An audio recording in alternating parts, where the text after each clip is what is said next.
Hey lovelies, it's Charlotte Emily here again, aka It's a Mad World, and today I'm here to talk about something that's a little bit Christmassy. I am so excited for Christmas this year, I cannot tell. I'm going to do my top 10 favourite Christmas songs, but not just any old Christmas songs, alternative Christmas songs. So that ranges from all sorts of things, and I can't tell you how excited I am to do this today, guys. So I'm going to start off, I've got my trusty phone here with my little list on that I made. First up on my list, I'm going to start at number 10 and work my way down. It's a little bit of an unusual one. It's a song called Dubstep Christmas by Gold Looking Chain. Now it could seem a little bit random, but it really made me laugh and I just found it really funny. I mean, Goldie Looking Chain have been around for quite a while now, but you know, they're a bit unusual, they're a bit sort of quirky, and I just really like the fact that they sort of incorporated dubstep into a really sort of groovy Christmas song. Groovy, wow, I was like back in the 80s. But yeah, I thought it was really different and really quirky and really good fun actually, like something you can have a bit of a dance to. Just having a little bit of a boogie. That's my dad dancing at its best. So moving on now to number 9. Now, I don't know whether you guys are, but I am a massive fan of RuPaul's Drag Race. My favourite being, I think it was season 3 or 4, do correct me if I'm wrong in the comments below. But my favourite queen from RuPaul's Drag Race ever is, how can you dispute it, the amazing Sharon Needles. And she's released her own Christmas song, ladies and gentlemen, believe it or not. And it's called Jingle Bells, but it's not entirely the sort of typical Christmas jingle bells that you'd expect, because it's got a Sharon Needles twist on it, of course. Why would she not? She's just perfect. Like, I wish I could be Sharon Needles, as you can tell by the lipstick. But yeah, I mean, she's amazing. There's no words for it. She's just so fabulous. I mean, you know, the outfit in like the first episode where she's like spitting blood and everything, and it sounds disgusting, but you need to watch it to sort of understand the fabulousness that is RuPaul's Drag Race. So, fangirling aside, number 8 is one that my very good friend Aidan suggested, and I gave it a listen, and honestly it is so beautiful. It's a song called Christmas Card from a hooker. It makes it sound far less cute and Christmassy.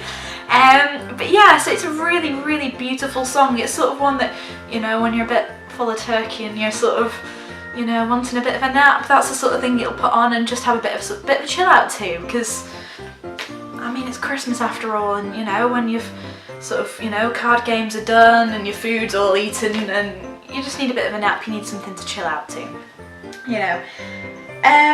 My next one is one from one of my all-time favourite films.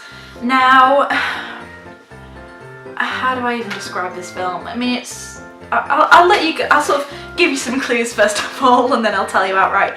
I mean, it's a Tim Burton film. It's just pretty much sort of, especially when I was younger, it's pretty much what I based my aesthetic on, for need of a better term. Like, it's a bit cringy to sort of admit, but it was, you know, sort of that, let's probably give it away, but Corpse Bride was sort of another one of my favourites.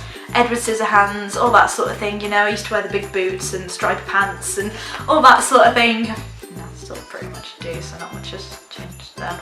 Awkward. But yeah, so it's a song called Making Christmas. Now, you probably recognise it from the Nightmare Before Christmas soundtrack, you know, the bit where they're all sort of, you know, putting all the spiders in the boxes and stuff, and it's really, really, like, it's really fun, that bit in the film. Like, it's sort of, I don't know, it gets me excited for Christmas as well. But this is a cover by Rise Against. Now, oh, I love Rise Against anyway. I saw them at Download Festival, not this last year, but 2015, and oh my days, they were so good. I only caught the end of their set, but one of the songs I did catch was Prayer of the Refugee, and oh, it excites me so. Yeah, like Prayer of the Refugee live, it was just insane, and everyone sort of just lost it. Like, it was, the energy was so, oh my god, there's no words for it. Like, I just, speech. But yeah, Rise Against are a totally fabulous band. If you haven't checked them out, then please do so. and I will also make sure that all links to songs are below in the little box. So you guys can give them all a listen yourself, you know, let me know what you think, and that'd be really cool. So moving swiftly onwards with my trusty phone, is a song. Oh, these all excite me too much, these songs, I'm getting too excited by this. I'm just gonna have to tell you this outright because there's no words for this again, because I'm struggling for words today apparently. But Benji Webb, Skin Dread, Christmas, all great things, and together it just makes something amazing. Like, it's a song called Jungle Bells, so I know I've already had Jingle Bells in there, but this is a little bit, you know, this has a typical sort of Skin Dread funky sort of, you know, twist on it, and it's just, oh my days. Like, Benji Webb is a genius anyway, sort of, you know, I highly recommend, again, you check Skin Dread out. Yeah, I mean, it sort of has like a sort of, you know, typical sort of Skin Dread sort of funky groove going on in there, sort of with a bit of, you know, Christmas, with the Christmas words, and I don't know, I think I'm trying to be street here, you know, bit of DJing and all that. I'm embarrassing myself so much today. But hey, so next on my list, I don't know if this is a Christmas song technically, but it's a song by a band called Fleet Foxes, and the song is called White Winter Hymnal. I think it's hymnal anyway, please do correct me if I'm pronouncing that wrong, but yeah, it's a really, really pretty song. I don't know, it just, and Pentatonics did a really good cover of this as well, so I'll drop Pentatonics, you know, with them as well, because it's so pretty. It just in my head sort of brings up images of little white foxes scurrying through the snow. Sort of, I'm not entirely sure why, but it's again quite sort of a chilled out song with, you know, sort of a bit of a relaxing vibe to it, and I really appreciate that. Like, this song just makes me happy, and I've been listening, it's been out quite a while.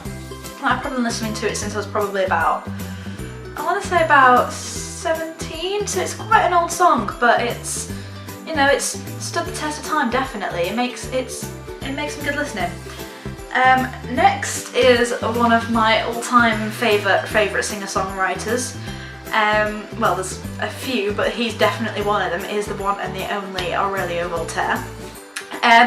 Now, Mr. Voltaire has visited England quite a few times. He does do quite a few UK tours, but he is a musical genius. He's a cross between sort of, I don't know, he's like a piratey sort of serious but not serious sort of guy all at the same time. I mean, he's doing at the moment his Gothic homemaking series, which is super cool, so go and check that out as well. But Mr. Voltaire has done a really interesting song called Santa Claus is Satan. Now, I'm not sure how I feel about this, because I'm pretty sure Santa Claus is not Satan, but his justification for it is fair and square if you listen to the song, and I'll see where he's coming from, but I'm going to agree to disagree with Mr. Voltaire on that one. So,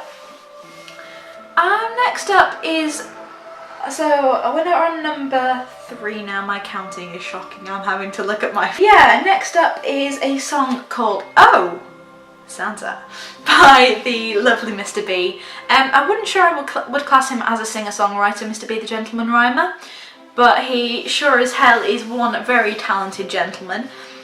He does quite a lot of sort of funny sort of comedy things. I mean, his whole sort of thing is, you know, chap hop, which is awesome because it's sort of, you know, hip hop slash rap but with a gentlemanly twist, you know, with the tweed and the moustache. Number 2 is one of the bands I am desperate to see. I haven't seen yet, but hopefully one day soon. It's a wonderful Bowling for Soup coming number 2 with a song called Santa Looked a Lot Like Daddy.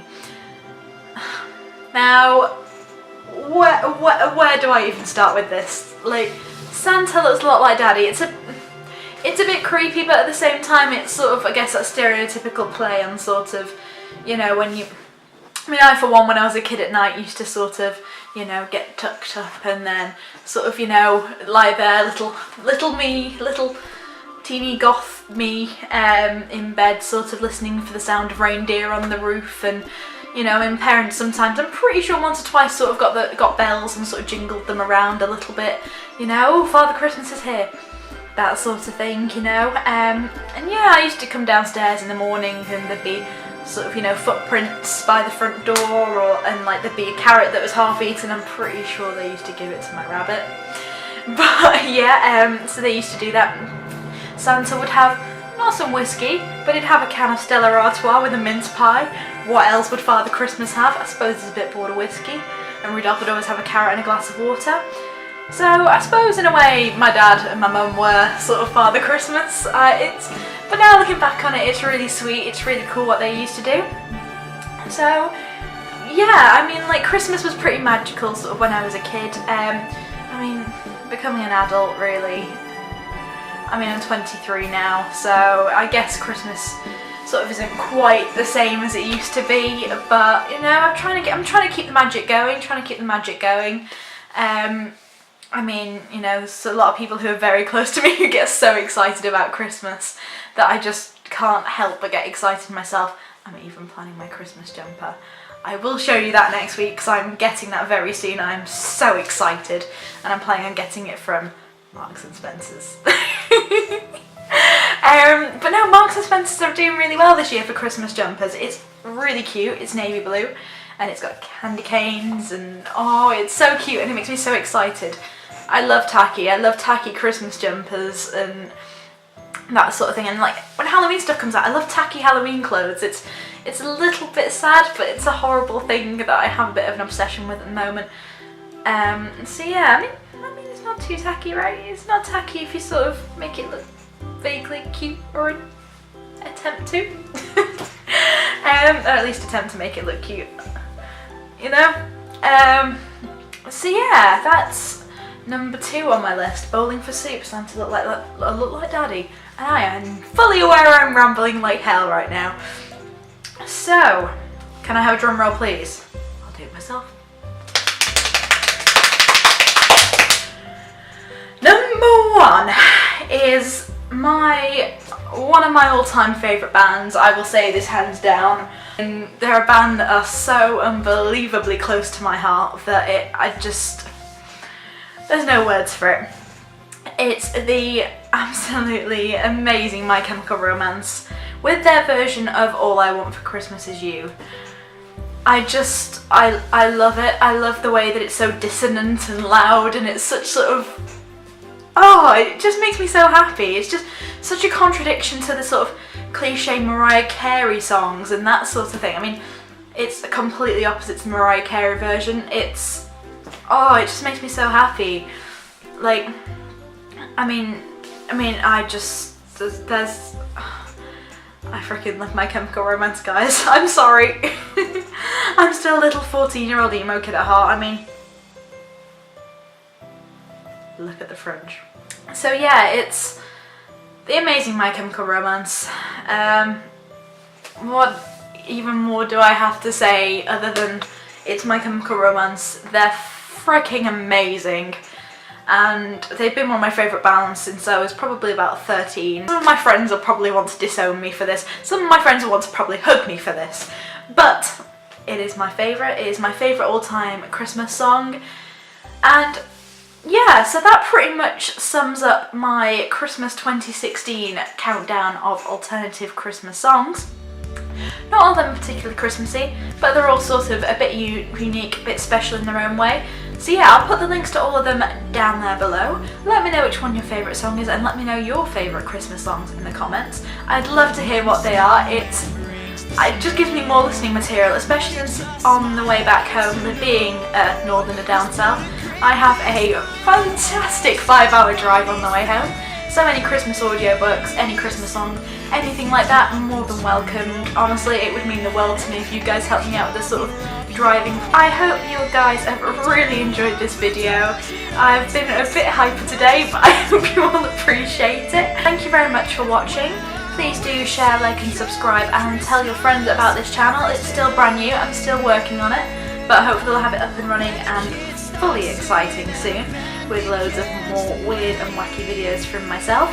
I know we definitely do have one film to share with you guys at some point, which is the Bean Boozled Challenge. And before I forget, can I also please tag a few of you guys in this? So I'm going to tag in here, I'm going to tag the ever so unique and very quirky Eel of the World. I'm going to tag the ever handsome Mitch Emery. I am also going to tag, how many times did I say tag? The fabulous Phil and Marie. I'm also going to tag the goth princess Toxic Tears and the ever so spooky Black Friday. So please do go check those guys out as well. And if any of you guys do your own YouTube videos, your blogs or anything like that, I also tag you. So get out there, tell me your top 10 sort of alternative Christmas songs and make my day by telling me what I should be listening to on the endless drive back to Manchester. Alright guys, thank you very much. I hope you've enjoyed my video. So please do share, like and subscribe. I'll see you this time next week. Have a lovely week and all weekend. And stay spooky, I guess. Bye!